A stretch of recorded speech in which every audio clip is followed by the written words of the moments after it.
Je voudrais demander le but d'un chrétien, en fait, c'est d'aller alors au Père. Il doit avoir pour unique but Mhm. Quand on dit même chrétien, dans le mot chrétien, il y a le mot, ça vient du mot Christ, n'est-ce pas?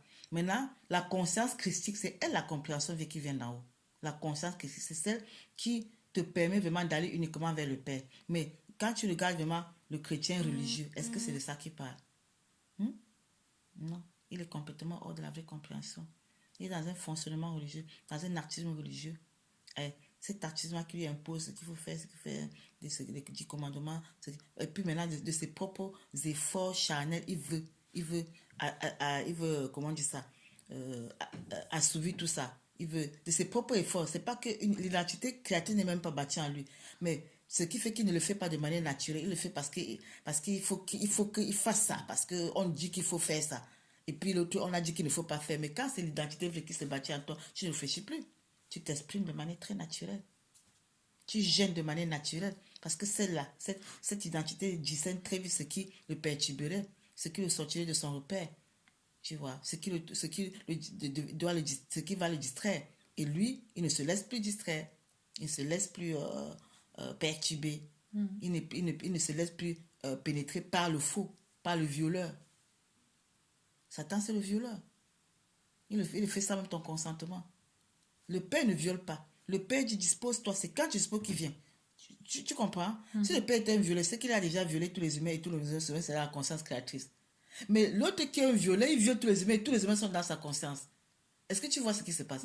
Maintenant, le père, il attend que tu te disposes pour être l'épouse qui se dispose pour son époux. Là, il te pénètre. Pourquoi est-ce que depuis là, avant, il ne t'a pas pénétré pour que tu comprennes? Tu vois? Il a fallu que ici tu te disposes, non? Pour que le père maintenant commence à te communiquer son identité, que tu commences à vivre à sortir en fait de celle l'identité qui t'habitait avant, pour commencer à aller progressivement dans l'autre identité. Mais il a fallu que tu te disposes, non? Que toi-même tu te disposes, Parce comme tu qu'il m'as nous dit donne dernièrement, toujours le libre arbitre. oui, comme tu l'as dit dernièrement, que toi-même tu as prié que Père vienne te bâtir en moi. C'est là où justement il vient, parce qu'il n'est pas un violeur. Il n'est pas un violeur, il laisse que tu te disposes et il se dépose doucement dans l'humain en toi. Mais l'autre, il ne te demande même pas, te viole, t'impose son identité. C'est ce qu'il a fait de toute l'humanité est violée par lui. Tu vois. Et il faut maintenant sortir de ce viol permanent-là en pratiquant le vrai gène. Ce n'est que le vrai gène qui va nous faire nous abstenir de cette alimentation pourrie, quoi. Dans Mais le jeûne consiste à s'abstenir de tout ce qui peut nous empêcher d'aller vers le Père. oui, mais ce n'est pas de tes propres forces que tu fais, c'est vraiment la vraie compréhension quand tu commences à te disposer, quand le Père commence à te pénétrer, il te fait comprendre ça, il te fait voir cela, il te fait discerner cela. Ce Et qui prier sans t'édifie. cesse, c'est veiller en fait à ce que rien ne puisse nous empêcher de nous concentrer vers un. Prier sans cesse, c'est toujours avec sa compréhension, tout canaliser pour toujours aller uniquement vers lui. Tu es toujours en prière. Oui. Et là, tu ne te laisses plus distraire.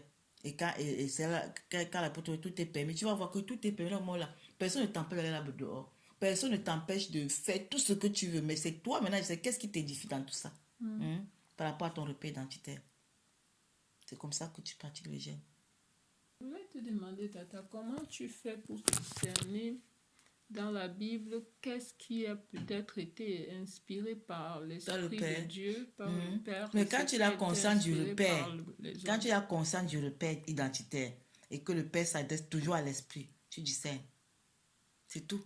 Tu sais là où on est en train de mettre les gens dans le bas astral, tu vois, et tu sais là où vraiment c'est l'esprit.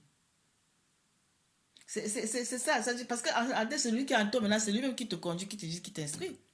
Celui qui te fait, il te donne son regard. Celui qui est dans toi commence à donner son regard sur la création et sur la créature. Donc tu discernes les événements, tu discernes l'humain, tu discernes dans la parole, la contradiction. C'est vrai que le Père, quand il s'est bâti à toi, c'est normal parce que c'est maintenant lui en toi. Tu sais, la religion a toujours mis le Père loin de nous, tu vois, qui se met à très très loin là, en haut là, inaccessible. Il faut seulement le prier avec beaucoup de respect, avec le foulard et puis les yeux fermés, à genoux là, et peut-être même. On vous a théorisé. Ça c'est faux. Le Père, lui, il est simple. Le Père est trop simple. Je peux lui parler à n'importe quel moment. En parlant du jeûne, Jésus avait fait 40 jours et 40 nuits sans manger. Qu'est-ce que tu penses de ça? Oui, bon, tu sais, le Messie, c'était déjà vraiment une conscience très avancée. Hein. On nous dit il a fait 40 jours et 40 nuits sans s'alimenter de manière culinaire. Mais il était alimenté, je vais dire, profondément par son Père. Regarde quand il sort de ces jeunes-là. Hein, il est une bombe au niveau spirituel. Satan le tente. Mais il ne peut pas. Satan ne pouvait même pas l'influencer, ni le pénétrer, ni le manipuler. Parce que c'était le Père qui était bâti en lui. Beaucoup maintenant de religieux, de pasteurs ont essayé ça et sont morts. Qui ont pris leur Bible, ils ont dit qu'ils vont aller jeûner comme Jésus, 40 jours, 40 nuits dans la forêt. On est venu ramasser le reste. Pourquoi? Il n'est que dans la sphère spirituelle inférieure. Il n'a aucune force pour être le Jésus dont il parle là. Le Messie était, c'est ça la compréhension qui vient, il était l'incarnation même du Père. Donc pendant les 40 jours, ce que moi je peux comprendre, c'est qu'il était tellement connecté au Père. Quand on parle de l'alimentation, il est tellement alimenté que l'alimentation culinaire devient dispensable. Tu vois. Parce que quoi? Parce qu'il est déjà dans cette sphère. C'était une nourriture spirituelle. Hein. Parce qu'il était alimenté, mais d'une autre source. Tu vois. Donc, ceux qui ici se disaient déjà parce qu'ils s'appellent pasteurs, veulent imiter le Messie, même en allant marcher sur les eaux, beaucoup sont noyés comme ça, les pasteurs, surtout au Nigeria, ils font beaucoup ça. Ils passent la Bible, ils disent qu'ils croient qu'il est déjà à cette dimension, qu'il peut marcher sur l'eau, il se noie, il ne sait même pas nager. Hein? Ou bien il va en forêt parce qu'il veut gêner 40 jours, 40 jours, sa femme vient ramasser ses restes, ou il prend la Bible avec le livre de Daniel où il était dans la fosse au lion. Lui, il dit qu'il est déjà, il peut aussi à la fosse, le Messie va le sauver. Mais il est qui? Le Messie ne le connaît même pas. Il n'a aucune connexion avec lui. Ça, tu me comprends. Pourquoi est-ce que le Messie pouvait intervenir chez Daniel et chez ses frères dans la fosse au lion et dans la fournaise de feu? Parce que ils étaient un. Hein? Regarde, parlant du jeûne. À Babylone, quand Nebuchadnezzar avait son peuple mangé n'importe comment, qu'est-ce que Daniel et ses amis ont dit? Qu'on leur donne seulement l'occasion de manger des petits crudités. Oui, rien de grave. Et on dit, après une semaine, leur visage rayonnait. Par contre, les autres ne rayonnaient pas. Ceux qui mangeaient tout, comme des bouffons, ne rayonnaient pas. Ils prenaient du poids, ils étaient plutôt gonflés, ils n'avaient aucun éclat. Mais Daniel et ses amis, après manger seulement ces petits critères et rayonner. Parce que ce n'est même pas les petits critères qui les alimentaient. Ils étaient dans le vrai gène. Daniel et ses amis étaient dans le vrai gène. Pourquoi? Ils ne se sont pas laissés polluer par la façon de vivre de Pharaon et de son peuple. Pardon, de Nebuchadnezzar et de son peuple. Ils étaient dans le vrai gène. Dans le vrai gène, tu es alimenté par le Père. Parce que tu n'es que dans cette verticalité créatrice très profonde. Et eux, de tout leur parcours, ils étaient bâtis. Tu vois, donc manger même des petits crudités, c'est vrai que les crudités alimentent nettement mieux que ce qu'on a cuit, tu vois. Et en plus, lorsqu'on combine la nourriture en combinant par exemple le sucre avec la protéine ou le sucre avec la graisse, c'est ça qui vieillit même beaucoup et les cellules et le corps humain. Les gens ne savent pas, ils mélangent n'importe quoi. C'est ça qui les vieillit, ça ne peut pas les faire briller. Par contre, les crudités, même si tu n'es pas spirituel, même les rats, même chez les rats de laboratoire, l'expérience marcherait. On donne aux gens rien que les crudités, d'autres un mélange de tout. Tu vas voir la différence au niveau de la force physique, physiologique et même de l'éclat qu'ils vont exprimer. Tu vois. Donc, dans le cas de Daniel et ses amis, ils étaient dans le vrai gène. Et ils se sont abstenus de tout ce qui pouvait polluer leur esprit et même leur corps. Et ça, tu me comprends. Parce que pendant qu'ils font ça, les autres sont dans la débauche, mais eux, ils sont concentrés dans la verticalité. Car ils n'écoutaient que le Père. Ils n'écoutaient pas ceux-là. Tu vois le gène, ils étaient dans le vrai gène. Ils ne se sont pas laissés influencer par peur que peut-être on va peut-être les maltraiter. Ils n'avaient même pas peur ni de la fournaise de feu ni de la fosse au lion. Pourquoi? Parce qu'ils avaient cette assurance et cette conviction de leur repère identitaire qui est la vraie force. Donc, si je comprends bien, Jésus, pendant peut-être 40 ans, il a reçu, je peux dire que le but n'était pas de se priver de nourriture, mais peut-être il avait pour but d'aller au Père et il était nourri Il était même déjà, il venait déjà du spirituellement. Père. Le Messie vient directement du Père, n'est-ce pas? Mais tu vois que bien qu'il vienne directement du Père, pendant son parcours sur la terre, il n'était pas un dormeur par rapport, au Père, à son repère.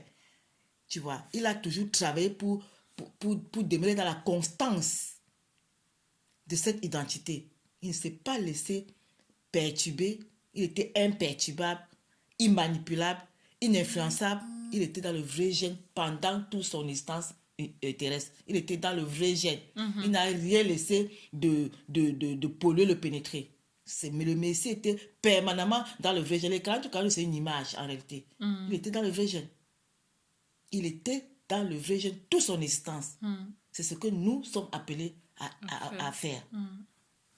Ce n'est que cette attitude-là qui nous amène vraiment dans notre repère, l'unique repère, en fait, le vrai, l'identité créatrice. Le Messie, c'était cette image-là pour nous montrer le chemin. Tu vois. Et maintenant, les gens prennent ce 40 là et ils s'arrêtent là, et puis c'est ce qu'ils veulent imiter. Pourtant, ils sont complètement hors de la force. Ils ne peuvent pas. Ils n'ont pas cette force. C'est pourquoi le Créateur ne vient pas aussi les sauver. Ceux qui marchent sur l'eau et puis ils se noient. Donc le Créateur là les laisse noyer. Non. Il n'était que animé par la sphère spirituelle inférieure. C'est l'ego qui s'exprime dans les histoires là. Ce n'est même pas l'enseignement. C'est l'ego. Il veut montrer qu'ils sont déjà ce qui ne sont même pas du tout. Tu vois. C'est ça. Donc nous sommes appelés à être toujours dans le vrai gène. Daniel et ses amis à Babylone étaient dans le vrai gène. Le Messie était dans le vrai gène pendant toute son existence.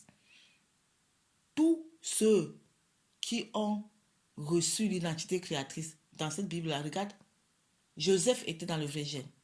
Joseph aurait pu se laisser séduire par la femme de Potiphar.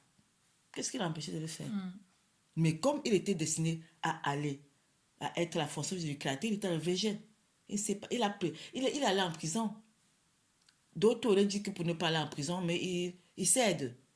Pour le petit plaisir là, peut-être qu'on va encore la promotion dans la maison de Potiphar. Mais quand tu destines au Créateur, le vrai gène te donne d'assumer, de t'abstenir, quelles que soient les conséquences.